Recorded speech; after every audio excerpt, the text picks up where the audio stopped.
ಎಲ್ಲರಿಗೂ ನಮಸ್ಕಾರ. ಸೊ 28/1/2026ರಲ್ಲಿ ಪೂರ್ವ ಸಿದ್ಧತಾ ಪರೀಕ್ಷೆ 2 ಇದೆ.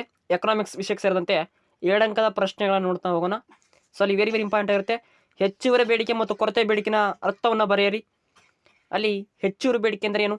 ಸಮತೋಲನ ಮಟ್ಟದ ಉತ್ಪನ್ನವು ಪೂರ್ಣ ಉದ್ಯೋಗ ಮಟ್ಟಕ್ಕಿಂತ ಹೆಚ್ಚಾಗಿದ್ದರೆ ಬೇಡಿಕೆ ಹೆಚ್ಚಾಗಿರುತ್ತೆ. ಆ ಸನ್ನಿವೇಶ ಹೆಚ್ಚುವರಿ ಬೇಡಿಕೆ ಸನ್ನಿವೇಶ ಅಂತ ಕರಿತೀವಿ.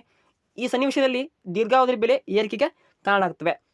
ಕೊರತೆ ಬೇಡಿಕೆ ಅಂದರೆ ಸಮತೋಲನ ಮಟ್ಟದ ಉತ್ಪನ್ನವು ಪೂರ್ಣ ಉದ್ಯೋಗ ಮಟ್ಟಕ್ಕಿಂತ ಕಡಿಮೆ ಇದ್ದರೆ ಬೇಡಿಕೆ ಕಡಿಮೆ ಆಗಿರುತ್ತೆ. ಆ ಸನ್ನಿವೇಶದಲ್ಲಿ ಕೊರತೆ ಬೇಡಿಕೆ ಸನ್ನಿವೇಶ ಅಂತ ಕರಿತೀವಿ. ದೀರ್ಘಾವಧಿ ಬೆಲೆಯಲ್ಲಿ ಇಳಿಕೆ ಕಾರಣ ಆಗುತ್ತೆ.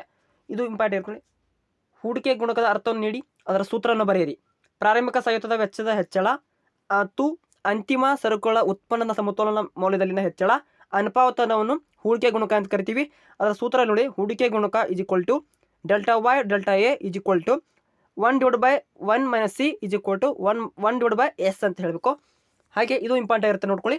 ಮಿತವ್ಯಯದ ವಿರುದ್ಧಾಭ್ಯಾಸ ಅರ್ಥವನ್ನು ನೀಡಿ. Very important. ಒಂದು ಆರ್ಥಿಕತೆಯಲ್ಲಿನ ಎಲ್ಲ ಜನರು ಉಳಿತಾಯ ಮಾಡುವ ಆದಾಯವನ್ನು ಹೆಚ್ಚಿಸಿದರೆ ಆರ್ಥಿಕತೆಯಲ್ಲಿ ಉಳಿತಾಯದ ಒಟ್ಟು ಮೌಲ್ಯದಲ್ಲಿ ಹೆಚ್ಚಾಗಲಾರದು, ಬದಲಿಗೆ ಕಡಿಮೆ ಆಗಬಹುದು ಅಥವಾ ಬದಲಾಗದೇ ಇರಬಹುದು. ಇದನ್ನು ಮಿತವ್ಯಯದ ವಿರುದ್ಧಾಭ್ಯಾಸ ಅಂತ ಕರಿತೀವಿ. ಹಾಗೆ ಹೀಗೆ ಅನುಭೋಗ ಮತ್ತು ಅನುಭೋಗ ಬಿಂಬಕ ಅಂದ್ರೆ ಏನು ಅಂತ ಇರುತ್ತೆ. ಸರ್ಕಾರದ ಇಲ್ಲಿ ಮುಂಗಡ ಪತ್ರದ ಪಟವನ್ನು ಬರೆಯಿರಿ, ಚಿತ್ರಿಸಿ ಅಂತ ನೋಡ್ಕೊಳ್ಳಿ. ಹಾಗೆ ಚಾಲ್ತಿಕ ಭಾಗಗಳ ಪಟವನ್ನು ಕುರಿತು ಬರೆಯಿರಿ ಅಂತ ಇಂಪಾರ್ಟೆಂಟ್ ಆಗಿರುತ್ತೆ. ಅದನ್ನು ಕೂಡ ನೋಡ್ಕೊಳ್ಳಿ. ವಿಡಿಯೋನ ಸ್ಕಿಪ್ ಮಾಡೋದು ಬೇಡಿ.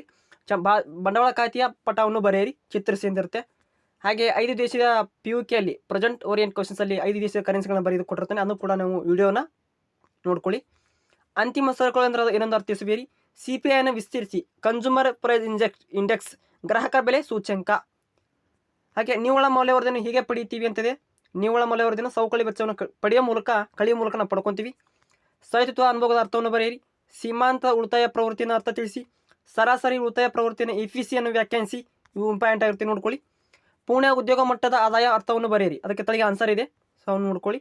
ಸಮಗ್ರ ಬೇಡಿಕೆ ಮೇಲೆ ಪ್ರಭಾವ ಬೀರುವಂಥ 2 ಕೋಶೀಯ ಚಲಕಗಳು ತೆರಿಗೆ ಮತ್ತು ಸರ್ಕಾರದ ವೆಚ್ಚ. ಸೀಮಾಂತ ಅನುಭವದ ಪ್ರವೃತ್ತಿ ಸೂತ್ರವನ್ನು ಬರೆಯಿರಿ. ಸಾರ್ವಜನಿಕ ಸರಕುಗಳು ಎಂದರೇನು? ಹಾಗೆ ಇಲ್ಲಿಂದ ನೋಡಿ, PUKಯಲ್ಲಿ ಕುಟುಂಬದ ಮಾನಸಿಕ ಆದಾಯ ವೆಚ್ಚಗಳೊಳಗೊಂಡ ಮುಂಗಡ ಪತ್ರವನ್ನು ತಯಾರಿಸುವುದು. ಈ ರೀತಿ ತಯಾರಿಸಬೇಕು ನೀವು. ಆದಾಯ ಮೂಲಗಳು ರೂಪಾಯಿಗಳಲ್ಲಿ, ವೆಚ್ಚದ ಬಾಬುಗಳು ರೂಪಾಯಿಗಳಲ್ಲಿ ಅಂತ ರೊಕ್ಕವನ್ನು ಮಾಡಬೇಕು. ಸ್ವೀಕೃತಿ ವರ್ಗೀಕರಣ ಕುರಿತು ಬರೀತಿ. ಇದು ಲಾಂಗ್ ಆನ್ಸರ್, 6 ಅಂಕದ ಪರೀಕ್ಷೆ ಇರುತ್ತೆ. ಅದನ್ನು ನೋಡ್ಕೊಳ್ಳಿ. ವೆಚ್ಚದ ವರ್ಗೀಕರಣ ಅಂತ ಇರುತ್ತೆ. ಹಾಗೆ ಅವು ನೋಡ್ಕೊಳ್ಳಿ. ಇದು ಲಾಂಗ್ ಆನ್ಸರ್. ಸಾರ್ವಜನಿಕ ಸರಕುಗಳನ್ನು ಸರ್ಕಾರ ಬೇಕೆ ಪೂರೈಸಬೇಕು. Very important. ಹಾಗೆ ಇಲ್ಲಿ ಬನ್ನಿ. ಹಣದ 2 ಕಾರ್ಯಗಳನ್ನು ತಿಳಿಸಿ. ವಿನಿಮಯ ಮಾಧ್ಯಮ, ಮೌಲ್ಯ ವರ್ಗಾವಣೆ ಸಾಧನ, ಮೌಲ್ಯ ಮಾಪನ ಸಾಧನ, ಮೌಲ್ಯ ಸಂಗ್ರಹಣ. ಅದು ಇಂಪಾರ್ಟೆಂಟ್ ಆಗಿರುತ್ತೆ. ದಾಸ್ತಾನು ಮತ್ತು ಹರಿವಿನ ನಡುವಿನ ವ್ಯತ್ಯಾಸ ವೆರಿ ಇಂಪಾರ್ಟೆಂಟ್. ಬಾಹ್ಯತೆಗಳ ಕುರಿತು ಒಂದು ಟಿಪ್ಪಣಿ ಬರೆಯೋದು ವೆರಿ ಇಂಪಾರ್ಟೆಂಟ್. ಧನಾತ್ಮಕ ಬಾಹ್ಯತೆ, ಋಣಾತ್ಮಕ ಬಾಹ್ಯತೆ. ಅನುಭೋಗ್ಯ ಸರಕುಗಳು ಮತ್ತು ಬಂಡವಾಳ ಸರಕುಗಳ ನಡುವಿನ ವ್ಯತ್ಯಾಸ. GDP ರಾಷ್ಟ್ರೀಯ ವರಮಾನ ಮಾಡುವ 3 ವಿಧಾನಗಳು: ಉತ್ಪನ್ನ ವಿಧಾನ, ವರಮಾನದ ವಿಧಾನ, ವೆಚ್ಚದ ವಿಧಾನ. ಅವು ಇಂಪಾರ್ಟೆಂಟ್ ಇರ್ತವೆ. ಇವುಗಳನ್ನು ನೋಡ್ಕೊಳ್ಳಿ. ಹೊಂದಿಸಿ ಬರೆಯಲು ಖಾಲಿ ಬಿಟ್ಟ ಸ್ಥಳಗಳು. ಹಾಗೆ MCQಗಳು ಇರ್ತವೆ, ಅವನು ಕೂಡ ನೋಡ್ಕೊಳ್ಳಿ. ವಿಡಿಯೋನ ನಾನು ಸ್ವಲ್ಪ ವಿಡಿಯೋ ಲ್ಯಾಂಡ್ ಔಟ್ ಆಗಿದೆ, ಸೊ ಅದ್ರ ಕೂಡ ಅವನ್ನ ನೋಡ್ಕೊಳ್ಳಿ. ಸೂಕ್ಷ್ಮ ಅರ್ಥಶಾಸ್ತ್ರ ಮತ್ತು ಸಮಗ್ರ ಅರ್ಥಶಾಸ್ತ್ರ ನಡುವಿನ ವ್ಯತ್ಯಾಸ. ಬಂಡವಾಳ ದೇಶದ ಆರ್ಥಿಕತೆಯ ವೈಖರಿಯನ್ನು ವಿವರಿಸಿ.